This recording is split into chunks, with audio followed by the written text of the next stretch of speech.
Hey, hi ho, hi ho. Right. Okay. That's right. So today, we are going to be talking about vitamin D, right? Yes. It's a good topic to talk about, and I find that a lot of people are insufficient. I bet you do. Is that kind of a standard thing for you to check? It isn't. Okay. Well, it is. It's not in the normal world. In the direct primary care world, I don't have to justify everything that I check, so I can check whatever I want as long as they can afford it, and they can because it's cheap. Yes. So in my world, I check it a lot actually. Okay.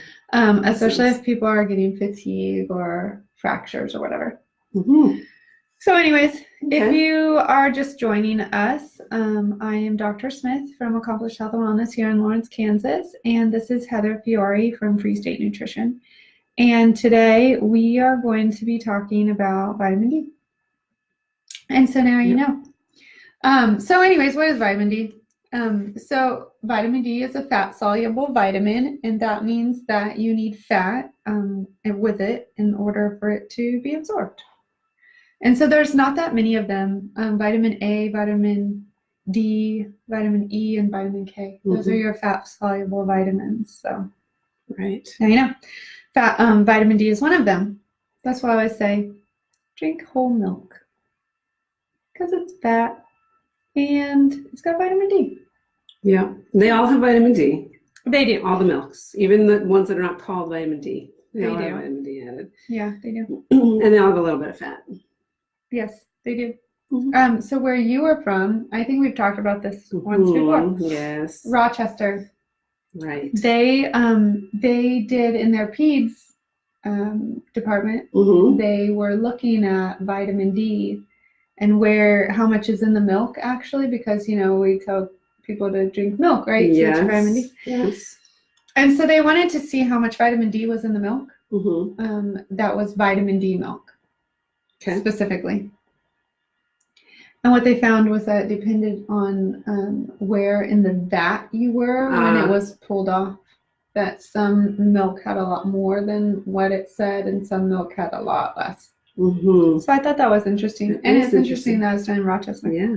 Did they develop a thing where like they would spin it or mix it or something? I don't know. I'm sure that they probably did. Yeah. They probably have to spin it really good now before it starts to come out.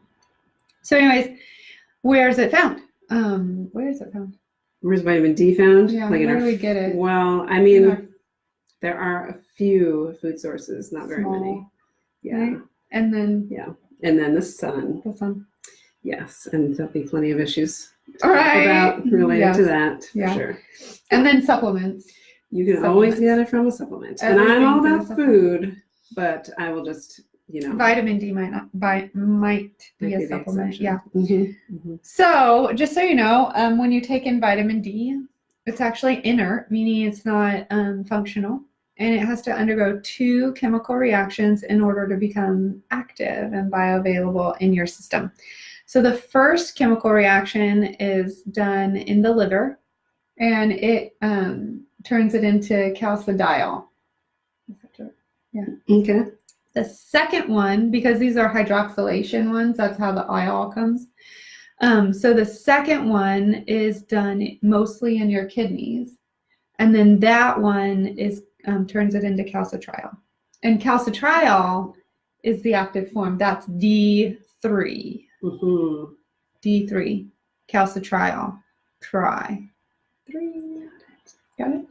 And so the hydroxylation reaction that happens adds on a hydroxyl group, and so that's how you get from 2 to 3, from 0 to 2 to 3. That's what happens. Okay. And so what does it do? Vitamin D actually promotes calcium absorption in your gut, and it maintains your calcium and phosphate levels within your system. And for bone mineralization, well, just any within your system, it maintains the levels. So it's kind of important. It's also needed for bone growth and remodeling. So it helps with the function of your osteoclasts and osteoblasts. That's what kind of breaks down your bone and then rebuilds it every single day. We're doing that all day long. so that we can remodel our bone if we have any stress or anything going on.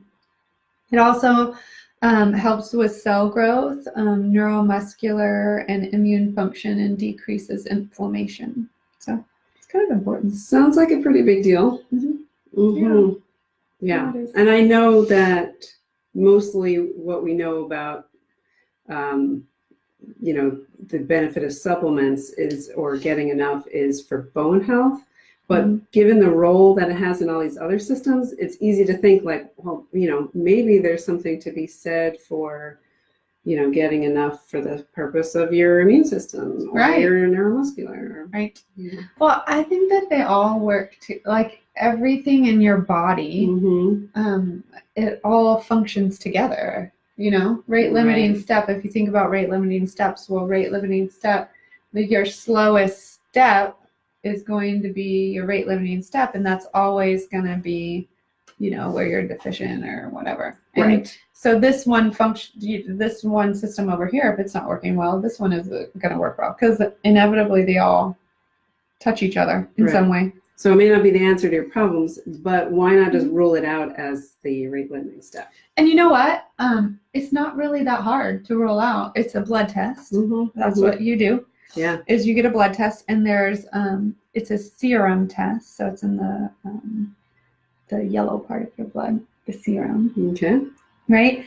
And so what we do is there's a few different ones that you can check. We actually look for 25 hydroxy vitamin D, and that's actually a good indicator of what is going on in your system. There's also 125, and that one actually is not a good indicator of what's going on in your system, just the 25 hydroxy vitamin D. And so if you're looking at it, or if you've gotten your blood levels recently and you're looking at them, for the most part, if you're greater than 50, which that doesn't sound like a lot, right? Right. But if you're greater than 50, then you're doing good. You have enough there for adequate bone growth and formation. If you are 30 to 50, so 30 is our magic number. If you're less than 30, which I've actually had a lot of people lately less than 30. Now, these are like in general numbers. Some labs use different reference numbers. It really depends on their what is it? Control. Yeah. Their control. Oh. Yeah. And so they'll give you your reference numbers if they're different. But for the most part, if you're less than 30, then you're considered deficient. If you're between 30 and 50, then those people are considered insufficient. So they have enough in their system to function, but they might not have enough for bone growth and repair. So it's just a simple blood test. It costs a lot of money, but if your doctor is a direct primary care doctor like me, it's like $12 and something cents. It's pretty cheap. Yeah. And I haven't had any pushback, like if I've asked to have it measured. I mean, if you're having labs drawn, yeah, except for you have to justify it. You have to have the right coding for it. Right. And I guess back in Rochester, it was very easy to justify. Like most people are going to end up being low, so it's easily. I think this day and age, it's hard to justify anything. I'm having trouble even getting bone densities covered, which is like, hello. Geez. Just tell me what code I need. Oh, I can't tell you that.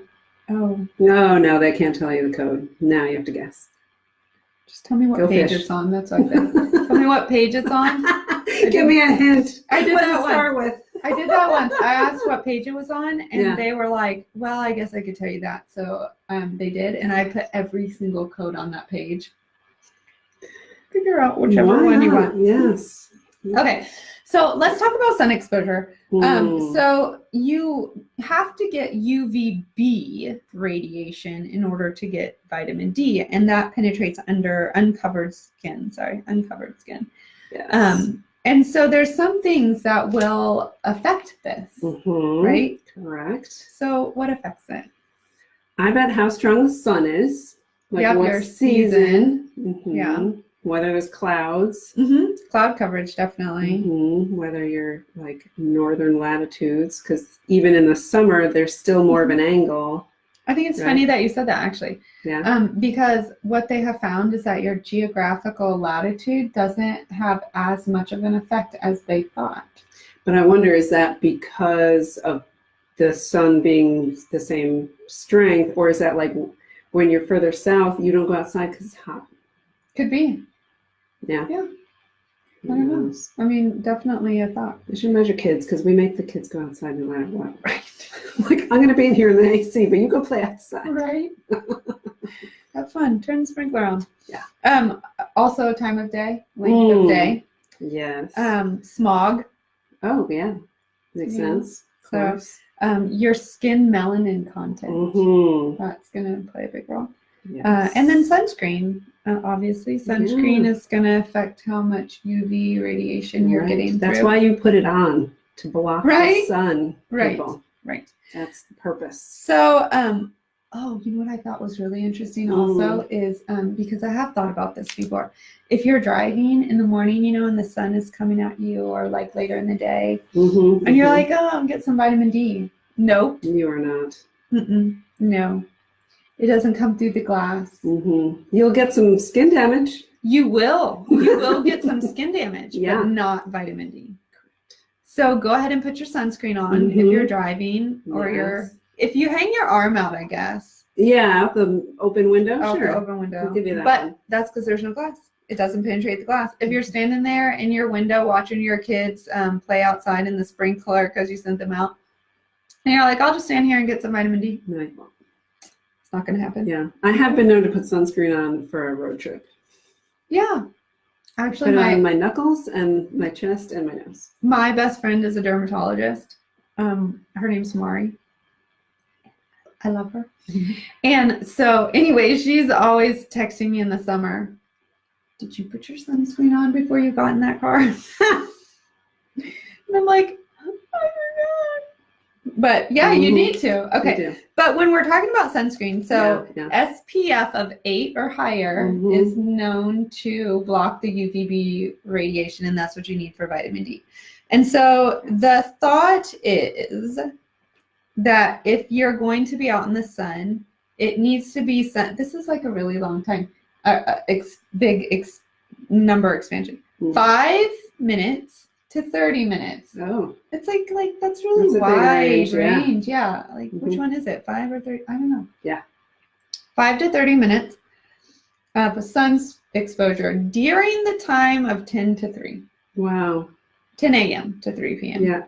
In the summertime, you are not going to catch me outside with no sunscreen for 30 minutes. Oh my God. Absolutely. I'll be red as a lobster. I'd be in a panic. Like oh my God. Yeah. Do you know, I'm like the person sitting at the beach with a long sleeve on under an umbrella. Because I think that at the end of the summer, if I am as white as I was when I went into the summer, I did great. Yes. Yeah. Because I only just turned pink.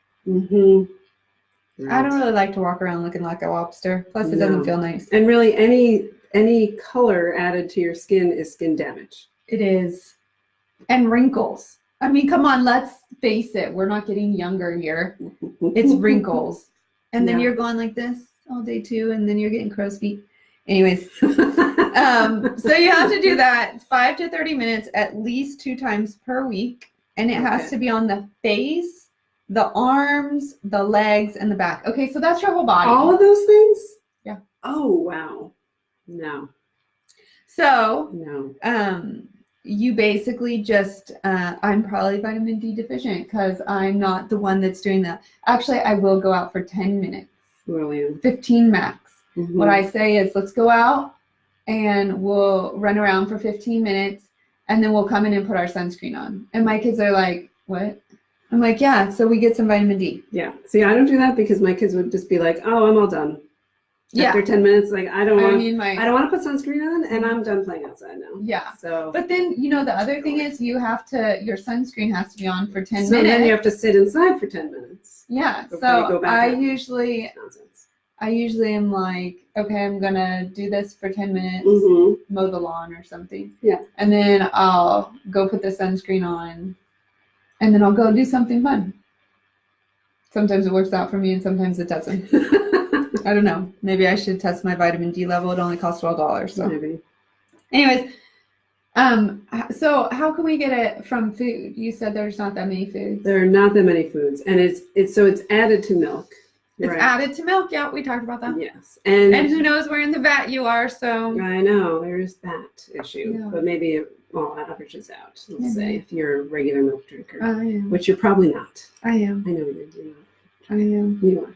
Mm-hmm. One glass a day, and now I think about how much calcium is in there. Mm-hmm. Can I have a piece of cheese at the same time, or is it going to lower my calcium absorption? Oh my God, she's got me thinking all these things. Yes. I know. So now I'm like, well, I need the vitamin D, so I'm going to drink the milk anyway. Okay, good. Yeah, good call. So let's talk about the RDA, right? Because that is important when we're talking about the food. And sources. the RDA stands for the recommended daily allowance. Thank you. Okay, so for infants, right, under the age of 1, it's 400. And they say that if you are exclusively breastfeeding, you're fine. If you're exclusively breastfeeding, you really actually should be supplementing. Yes. Have you ever tasted that stuff? It's nasty. Oh, the drops or the liquid? The liquid. Yeah, the liquid. Yeah, it's so nasty. But there are the vitamin D drops that you all you need is like a drop, like you could put on your nipple if you're breastfeeding, for example. It's really minimal. Have you tasted that? No. I haven't either, but it's probably nasty. It might be, but this is only a drop. It's not like those a milliliter. Polyvisol drops, that is like when you're feeding that to a kid, a baby, that is like feeding medicine to a cat. Have you ever done that?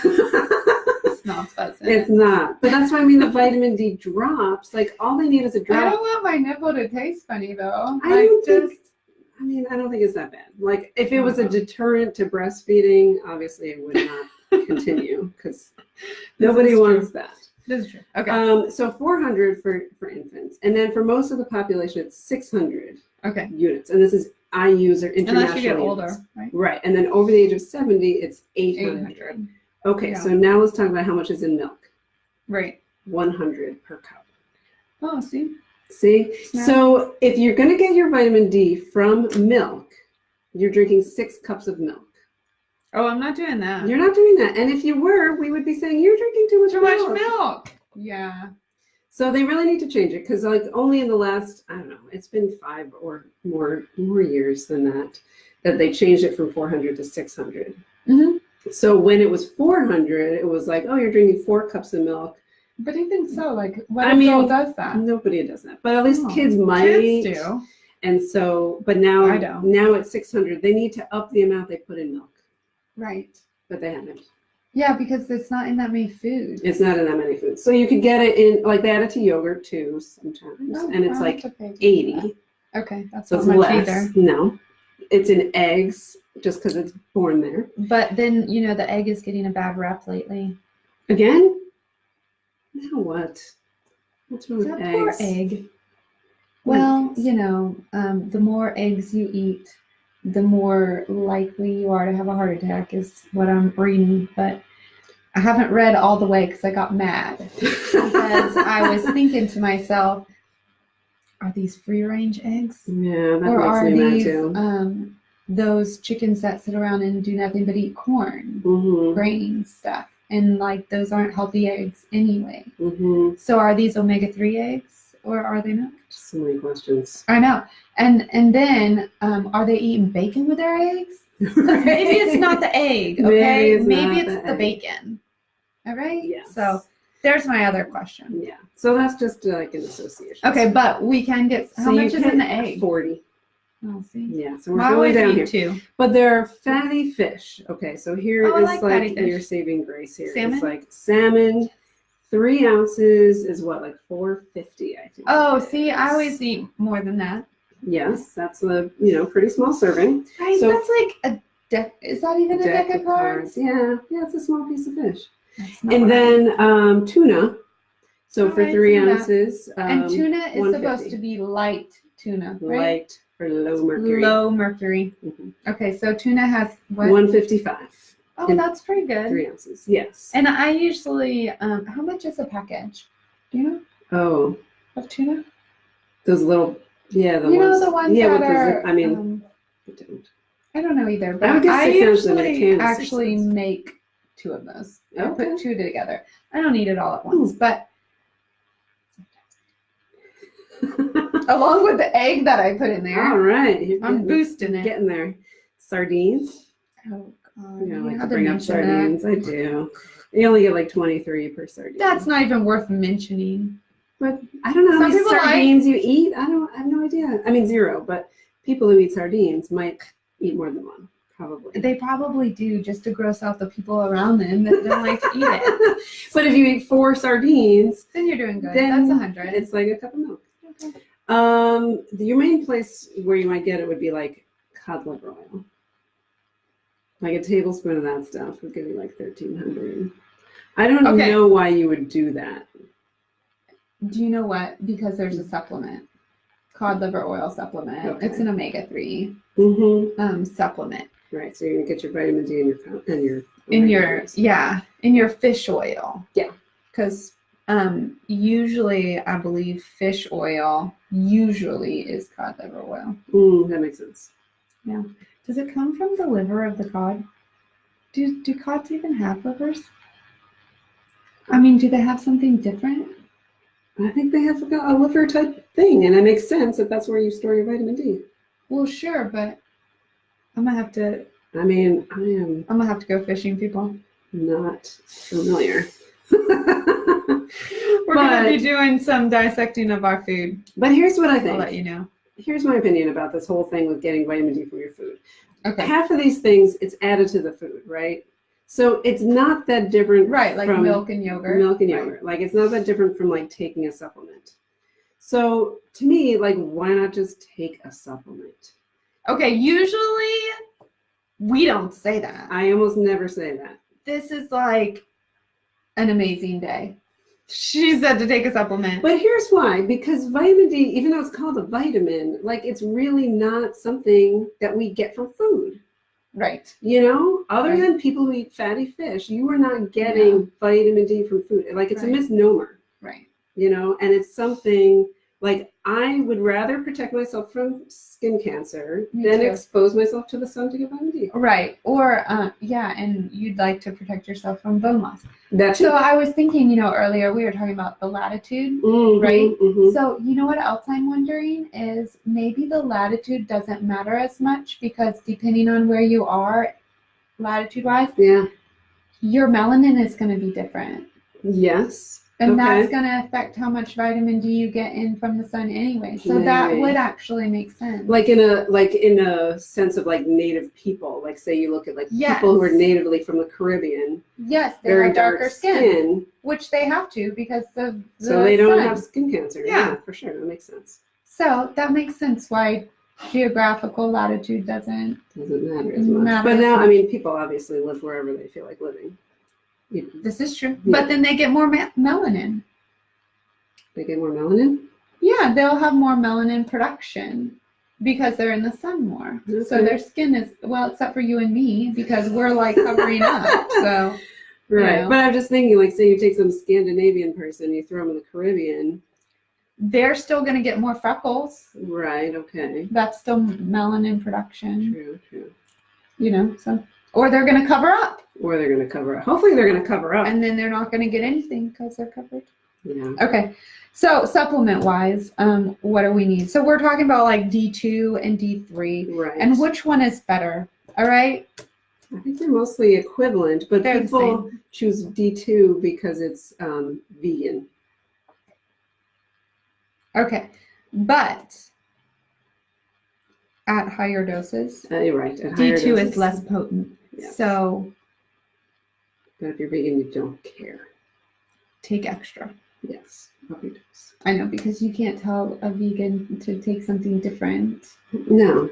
So, and the thought behind taking D3 is because D3 is the bioavailable one. That means that's the active form. Your body's not going to have to transform it into something. So that's why you would take D3, but I didn't know that it was not vegan. Right, and I don't know the details. I'm not really sure that I don't want to know the details. Like, don't tell me, because I don't want to have to start taking D2. I don't know that I would have paid attention, but I also eat meat. So, Right. but you don't. But you're not vegan. I'm not vegan. You're vegetarian. Right. But So like I said, right, if I know the details, I might. Then change you my might mind. only go D2. But okay, so if you are doing it at higher doses, it's not going to be as potent as the D3. So now we know. Right. But you could also, there's also such a thing as too much. And if you're taking D3, you've got more of a chance of it being harmful because it's in that active form. Yeah. So I think that it's reasonable to get it tested to see where you're at. Most of the time, what I find is that people are insufficient. Actually, I haven't found that many people that are adequate. Wow. So that says something because, you know, we can't get it from our diet really, unless you're Mediterranean diet people. I mean, that's what you're going to be getting that from. So yes. Unless you're doing that, you're not going to get enough. And we're not out there. Well, most of us are not out there. The people that take their shirts off, I find, no, we'll just leave it at that. I am not one of those people. Even when I mow. And maybe nobody's around me. Right. But maybe I should. Vitamin D, you know. Maybe I should. I'll get some. I usually tell people at least in the winter. And back in Rochester, winter would mean October. Forever. Yeah, October to April. Yeah. And now I basically say like. In Minnesota, it was till June. Yeah. Now I say like November to March. Just take a supplement. I mean, yes. Only during that time? I mean, because some people really don't like taking supplements. So I say like at least during this time you're going to need it, unless you're going to eat fatty fish. I do. It's possible for people to save up, like if you really get a lot of sun exposure in those other 3 seasons, because we do store it, right? Yeah. So it's possible, but I mean, I don't know. Oh my goodness, I hit the wrong button. We don't want to do that. No, we don't. I try to eat that stuff all year round, so maybe I'm okay. But I probably need a supplement too, people. So let's just talk, you know, it's okay. Let's be real. Take this supplement. This one's probably okay. It's one and only one. I mean, like I said, I would rather just take a little pill than get skin cancer. I know, or red. I become lobster red. It's not pretty. Yeah. When I was little, I used to be a little overweight, and because that's, you know, just how. And then I would get red in the summer, and I used to always make a joke that I was like a walking tomato with a head. Sherry. I know. I'm sorry. Well, on the subject of sunscreen, while we're here talking about vitamin D, it's very apropos that we just talk about the types of like safest sunscreen, since we're putting it on our largest organ, right? Oh my gosh, yeah, right. Just, right. A little side note that you know, there are a lot of them out there that have a lot of chemicals and neuroendocrine modulators is what she's trying to say. I am trying to say that. Or disruptors, whichever one you want to use. You do not want your endocrine system disrupted. You do not want your sunscreen to put your kids into early puberty. Yes, any number of things could be happening. So there's a guide that comes out. It hasn't come out this year yet, but there's a guide. My friend Mari was telling me about this. The Environmental Working Group, which I have mentioned before, they come out with this sunscreen guide every year with the safest, most effective sunscreens. Okay. So just personally, I've been buying Alba Botanica, which is like it's not that expensive. Okay, good. You can get it at Dillon's. What is it called? Alba Botanica. Alba. I meant to bring it so I could be like. I know, right? Yes. You could walk. Yeah. And it's like you need a mineral based, right? Okay, and that means usually what that means is you're going to end up looking pasty, like in our case, extra pasty. Yeah. Always pasty.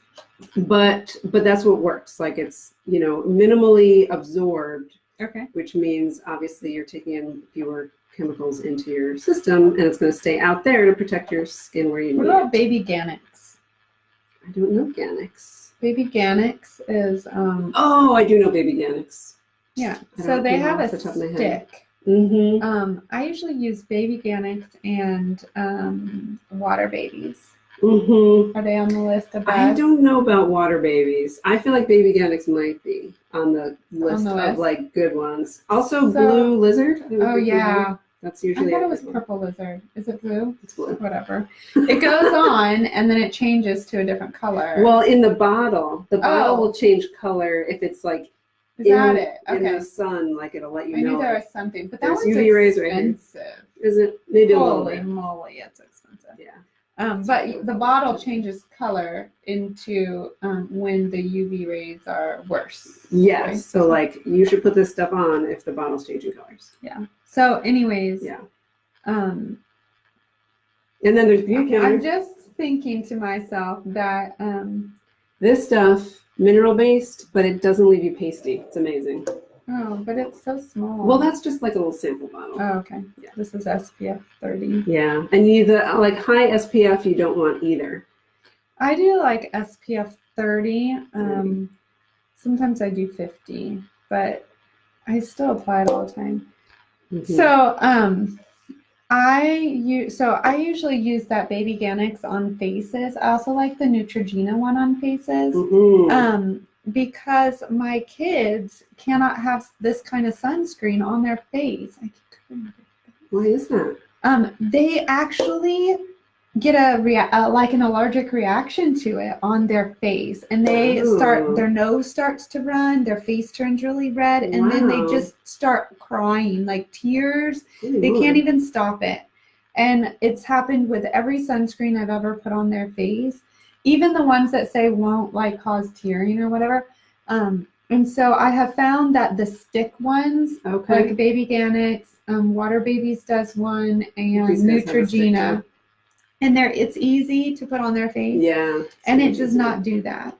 And it's probably because it's like more zinc than anything or something. But anyways. The other ones that I like are the whipped ones. Have you seen those? So Copper Tone and Water Babies has a whipped one.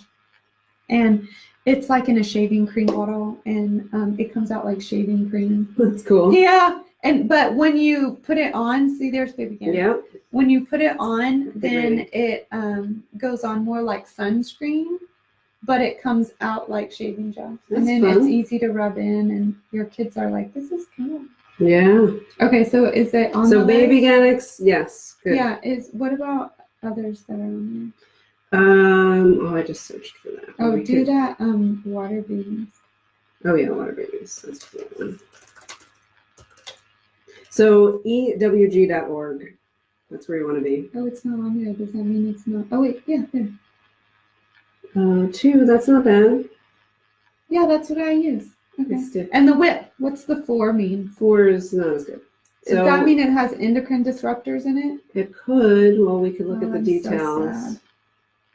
Like, or maybe you just...